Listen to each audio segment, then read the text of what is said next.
Spirit Fitness, E-Glide Trainer, assembly instructions. First thing we need to do is cut the bands off the box, slide the box top off, and then remove all the parts, the foam, and the plastic off of the machine.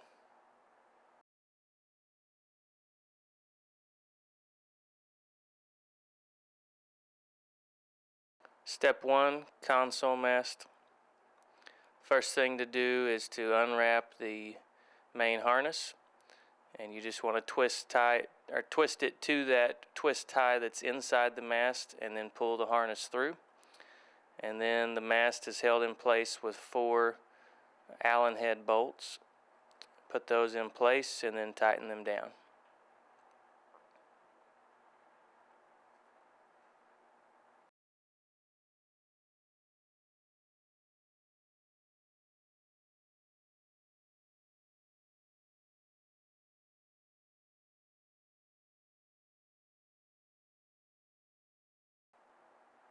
Next, we're going to attach the console.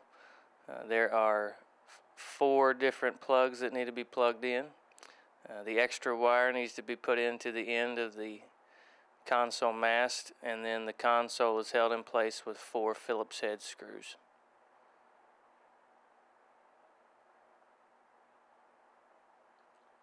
Next, we're going to attach the handbrake to the right handlebar, and it's just held in place with one screw that tightens it down.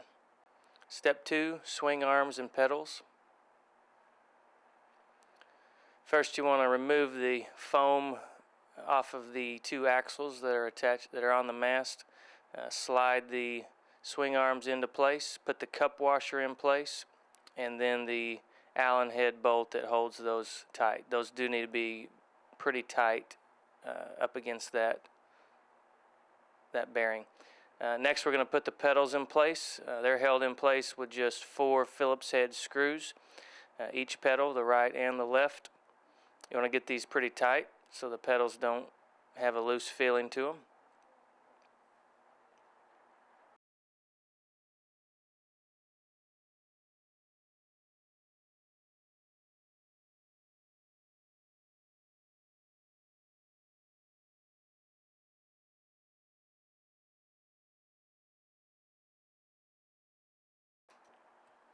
Next, we're going to attach the water bottle holder.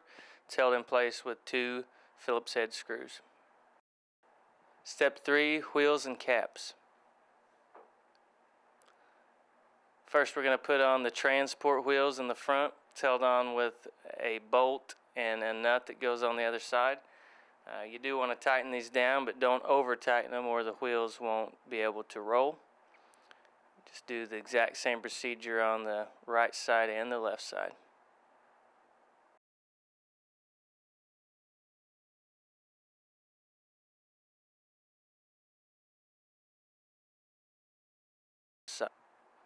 Next, we're going to install the 3 end caps to each side. They just snap into place. Step 4, arm connection. In this step, we're going to be connecting the swing arm to the connecting arm, and that is done with a shoulder bolt and a nylock nut. We do the same thing on both sides. This does need to be an extremely tight connection.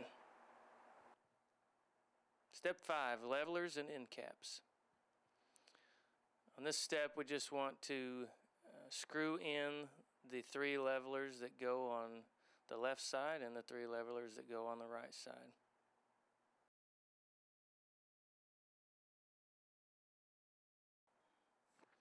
Now we're going to install the 3 end caps to each side as well.